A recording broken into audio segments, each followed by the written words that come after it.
What's up everybody, Tom here with another video. Today we'll be talking about the latest stock market news along with our technical analysis thoughts on the S&P 500, NASDAQ, Dow Jones, Volatility Index, Gold and US dollar. Well, it looks like stimulus is back on after a barrage of tweets yesterday, but more importantly we're seeing some amazing technical setups in the stock markets right now. Stay tuned. So I think one of the best places to start is obviously by just quickly talking about some of this Twitter news that we're seeing and some of the noise in the markets right now. Now, I don't think it's in Trump's best interest to obviously have a weakening stock market into the election. And after yesterday's tweet and then reaction, we did see a little bit of a pullback against that kind of idea that stimulus is off. And Donald Trump said, if I am sent a standalone bill for stimulus checks, $1,200, they will go out to our great people immediately. I'm ready to sign right now. Are you listening, Nancy? Now, in this case, I think the big thing is here, there's a clear idea in the markets that we're always looking at the forward picture. We are going to get a stimulus package in the US. We all know that. We know that it's going to be somewhere between that 1.6 trillion and 2.1 to 2.3 trillion dollars. And we also know that there's most likely going to be a second round of checks. So what the market did was it reacted very positively to this and pushed it back into the resistance. Now you can call that pretty much a stop hunt based on the news. It's not the first time we've seen the market react negatively to one of Donald Trump's tweets and then of course put it all back on over the Asian into the next session, and that is what happened. I think yesterday though, the interesting thing is we're still seeing Google and Facebook lagging the other FANG stocks. It was pretty much a sea of green everywhere, and there were some sectors that did specifically well, but Google and Facebook always seem to provide that lagging opportunity in the FANG stocks when it comes to bullish movement. What about the actual indices themselves though? Well, the Dow Jones, surprise guys, 1.91%, SPX 1.74%, and NASDAQ 1.88%. So we actually had the Dow Jones doing better than the other indices yesterday. And again, the NASDAQ wasn't that standout success that it usually has been. I think this is because some of those stocks aren't necessarily reacting that well to the possibility of course, a Democratic win. When we take a look at the movement throughout the day, it was generally bullish throughout the day. A little bit of a sell-off in the end, but nothing notable from the close trades. We know the close is the most important key, and we hit a whole bunch of resistances on the S&P 500 and other, of course, indices. From a sector perspective, materials were back on board. They were the strongest sector of the day. Makes me kind of happy, I guess, because this is a sector that you generally want to see in recovery phases. And material sector was a little bit beaten down over the last couple of weeks. So rotation coming back in there, and overall, most sectors doing well. No surprise that utilities was one of the weaker performing because it's been so strong in this downtrend of the last couple of weeks. On to CBOE daily market statistics. What are we seeing in terms of put call ratios? A 1.62 reading for the SPX yesterday, and that's up, of course, based on that 1.5 reading the other day. And makes sense, guys. Look, if we have a market that is trapping these kind of short-term positions, we are getting an increase in put call ratio. More people, of course, trying to sell the market based on fear and what we saw yesterday. And of course, the market's going to do the inverse of that, go up, and it's going to do it because it's trying to take money from these positions. It's pretty standard and it's played out a lot throughout the last couple of years. So let's shake things up a little bit. Let's have a look at this Dow Jones setup. And what I'm seeing here on the daily is a pretty strong little setup in terms of an inverse head and shoulders. We basically have our left shoulder, head, and right shoulder. And we've also got some nice price action coming into this break close above here. We've got a bullish hammer, then we've got a bullish engulfing candle yesterday, and it's all holding a very nice level. Now, I've quickly extrapolated out what this inverse head and shoulders would say in terms of take profit zone, and you'll notice that it says previous highs. So we've got it right take profiting at previous highs. Now, one of the things I love about structure in the market, and I love about patterns in general, is that when you have a level that's breaking and closing above, if that's predicting a previous level of resistance structure in the market, it means that the market has thought about this level, it's thought about the pattern, and of course, it's a much more solid take profit zone. When you have structure, it's much more solid. It always is, and generally always will be. If we go into the 4 hour here on the Dow, we can see again that this is a close above here on the futures that we haven't had since pretty much 8th of September. So we haven't been above this zone for quite a while. This is the 28,250 area. We've got our first body close above this area, and it's preempting maybe the S&P 500 and NASDAQ. And we'll take a look at those charts in just a minute. So Dow Jones back in the picture here, actually presenting the stronger looking pattern of the day. When we take a look at the American dollar, well, the American dollar is still stuck in the middle of nowhere. The US dollar is not doing so well. What have we got going on? Well, 93.64 right now in terms of futures trading, and we're still stuck within the range. We had the bullish engulf, and it turned out to be a little bit of a fake out signal. We didn't get that flow on effect. This is because, of course, of the nature of the reaction to that Twitter post. But in this case, we need to get above this 50 exponential moving average, this 93.86 zone, and close above it on the daily. We haven't done so.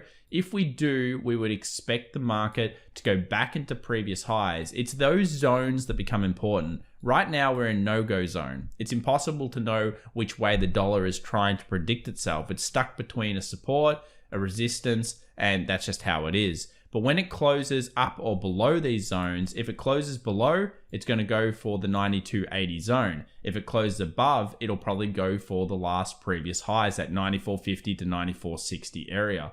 So that's the thing with technical analysis, and that's the problem with sometimes trading within the ranges, is you're stuck within a zone, and until you get that breakout, you don't have the strong signal either way. But what about the S&P 500? Well, what's going on there? We'll start with our analysis here on the SPX. So we'll start with the real market and the real body closes. Yesterday, we mentioned that the market sold off into the 20 and the 50 exponential moving averages. It did act as support during the futures session. Again, it shows that the real market gives you the better signals, and it always does. You could have traded the futures off this, but the futures weren't necessarily showing a stronger buy zone as the real market was. So we saw the real market bull up, and it's hit this 34.20 zone, this key area. 34.20, 34.30 is where we've been looking at resistance for breakout longs, and we're really testing it right now. So let's just quickly have a look at what this means. I'm looking at this from a perspective of a massive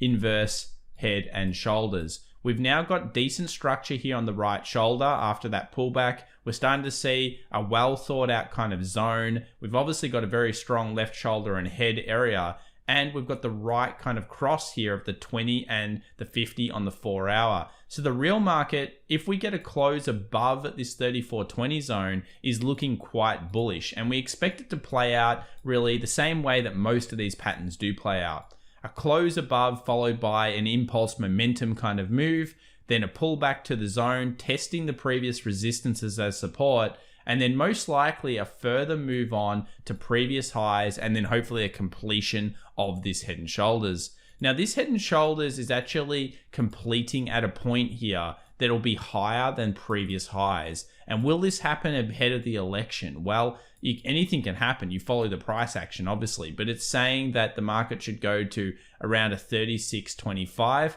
I still think we'll find some resistance here at previous highs around that 3600, but that's very, very close to where this is predicting take profit.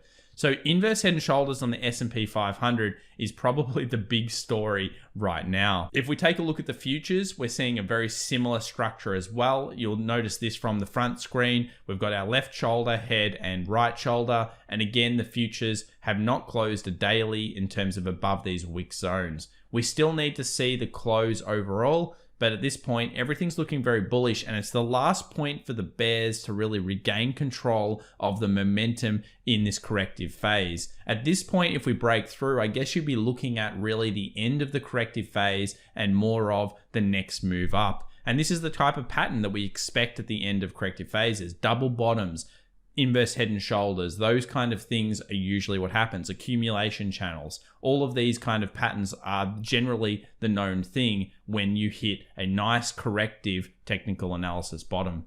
All right, guys, well, what's happening on the NASDAQ? Well, the NASDAQ had that support found again at the 11,200, quickly bounced off that, and we still have the 11,600 resistance zone.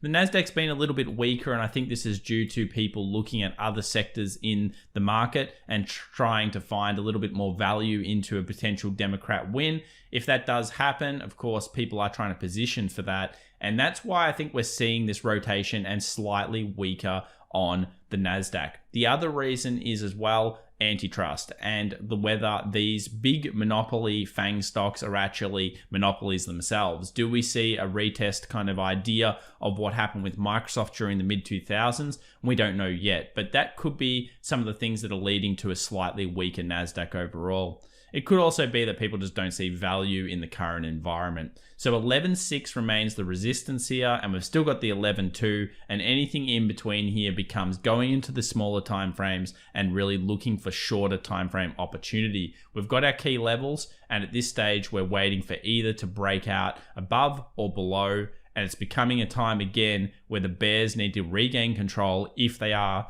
to get the market back down to more corrective levels.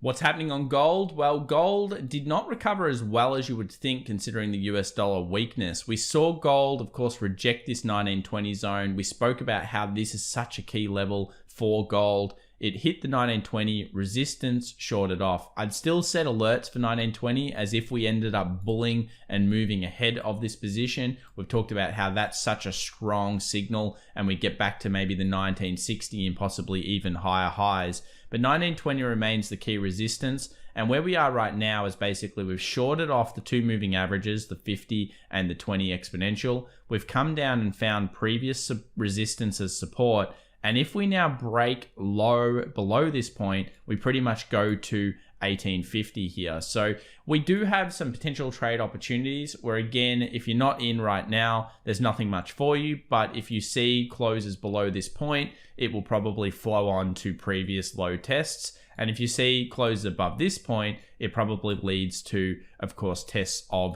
the 1920. So there are some zones here for gold, but overall, the interesting factor was yesterday when it broke past and hit that 1920 and then, of course, sold off aggressively against that. That shows a lot to do with sentiment.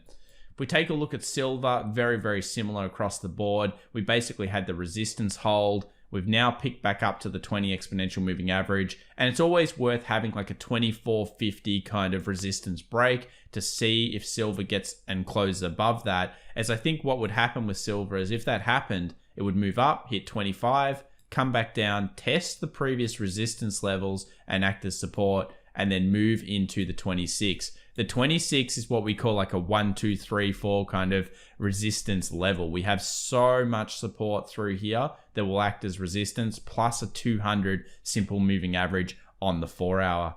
So we hope this video helped you today. If it did, remember to subscribe and of course hit that alert button. We won't be doing a live stream tonight for the opening bell, but of course we will be doing one next Monday in terms of live opening bell series. We do that every week, so come join us if that's something that interests you. Happy trading, everybody.